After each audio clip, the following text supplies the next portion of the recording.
कृष्णपाल गुर्जर जीतेगा भाई जीतेगा। मंत्री जी भारत माता की, भारत माता की, भारत माता की। हो चुका है, मंत्री जी हमारे बीच में पधार चुके हैं। उनके साथ विधायक साहब राजेश सागर जी भी हमारे बीच आए हुए हैं।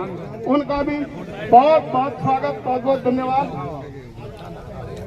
हमारे बीच में सभी सम्मानित जो यहाँ पहुंचे हैं उनका बहुत बहुत धन्यवाद, शुक्रिया।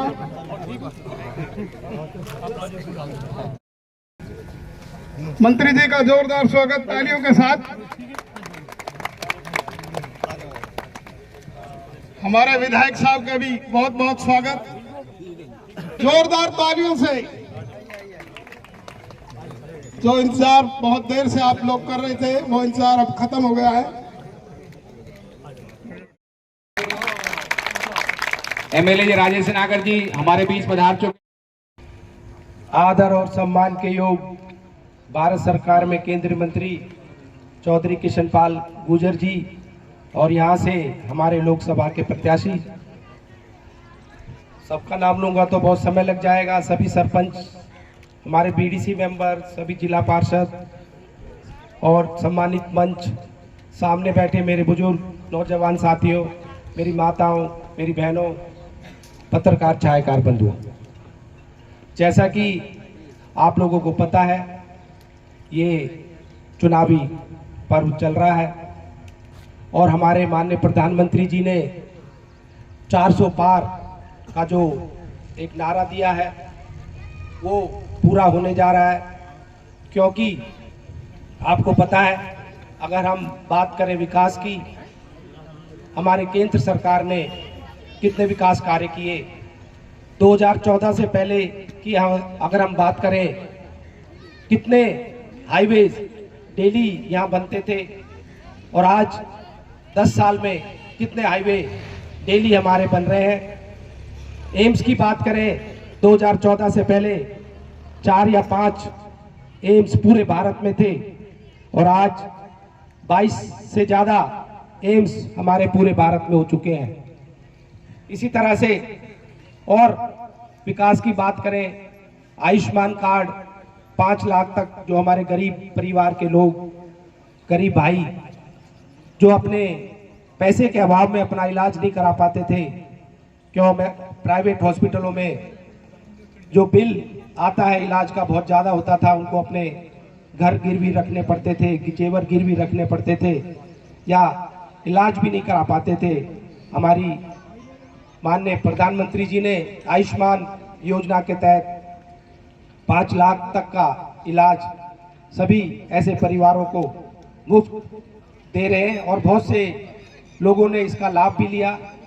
हमारे गांव में माताएं बहनें जो घर में चूल्हे पे रोटी बनाया करती थी और आंख भी खराब हो जाती थी, समय भी बहुत लगता था, उन्हों के लिए उज्ज्वला योजना के तहत सिलेंडर का एक कनेक्शन और सिलेंडर मुफ्त में 13 करोड़ के करीब परिवारों को दिए। इसी तरह से बहुत सारे विकास कार्य हैं, अगर मैं गिनाऊंगा बहुत समय लग जाएगा।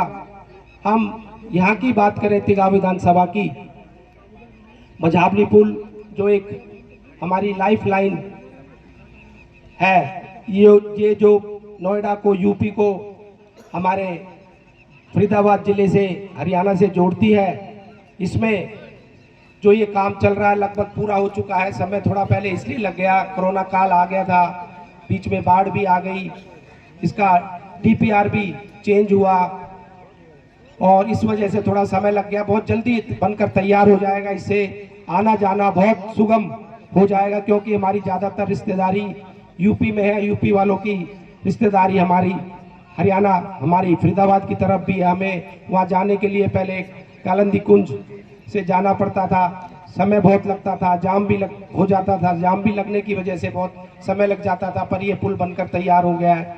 इसी तरह से हमारा बॉम्बे बड़ौदा एक्सप्रेस हाईवे जो एक लाइफ लाइन हमारे फरीदाबाद के लिए है, क्योंकि बॉम्बे अगर जाना होता था तो 2 या 3 दिन का समय हमें लगा करता था पहले। इससे हम 12 घंटे से 10 घंटे में बॉम्बे पहुंच जाएंगे।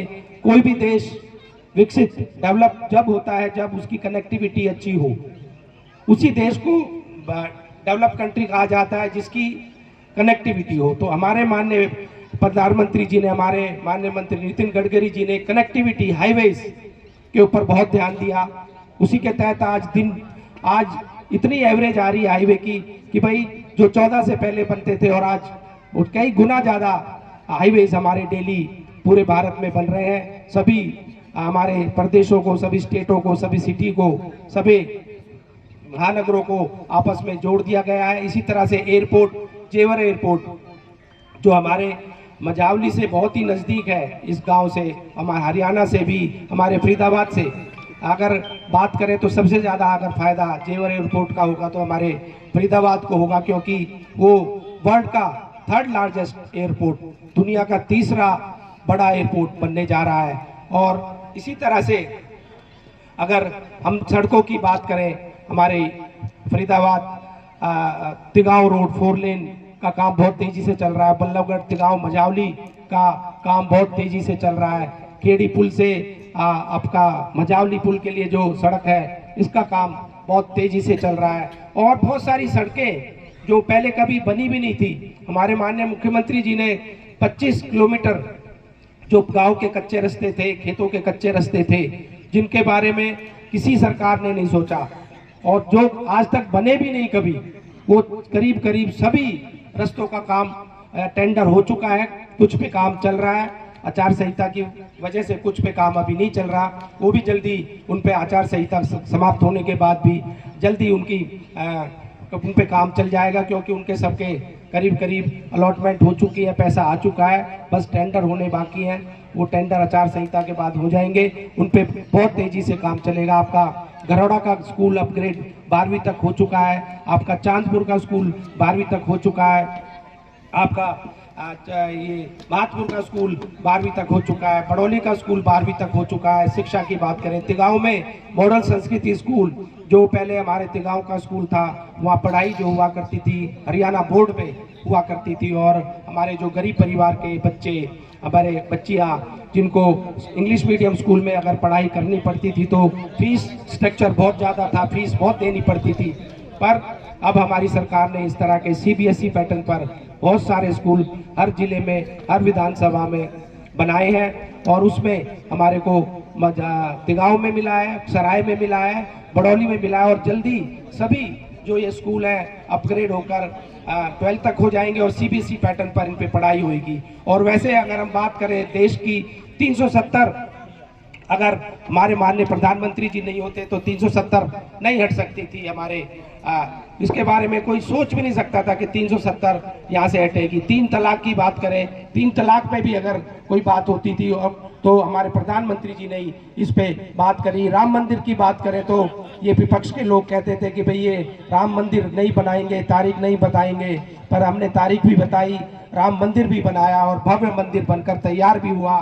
तो ये चीज़ें, बहुत सारी चीज़ें हैं, और मैं आपको ये भी विश्वास दिलाता हूँ, जैसा कि पिछली बार हमारे जो तिगांव विधानसभा क्षेत्र है, हमारी फरीदाबाद लोकसभा में 9 विधानसभा क्षेत्र है, उसमें सबसे ज़्यादा अगर वोटों से अगर हमारे माननीय चौधरी कृष्णपाल जी जीते तो तिगांव विधानसभा से जीत कर आए। और मैं आपके दम पर, आपके विश्वास पर फिर से मंत्री जी को विश्वास दिलाता हूं, इस बार भी तिगांव विधानसभा 9 की 9 विधानसभाओं में सबसे ज्यादा वोट देकर चौधरी कृष्णपाल जी गुर्जर को यहाँ से जिताकर भेजेगी। और जैसा कि पहले तीसरे नंबर पर आए, तो हम ये चाहेंगे, हम सब लोग पूरी ताकत के साथ इनके साथ रहे, वोट देकर हम भारत में पहला स्थान प्राप्त करें, जिससे हमारे फरीदाबाद का नाम रोशन हो, हमारा नाम रोशन हो। ज़्यादा समय न लेता हुआ, क्योंकि बहुत सारी जगह अभी जाना है और अभी माननीय चौधरी कृष्णपाल जी गुर्जर को भी बोलना है। सबका मैं तहे दिल से धन्यवाद करता हूँ। जय हिंद, जय भारत।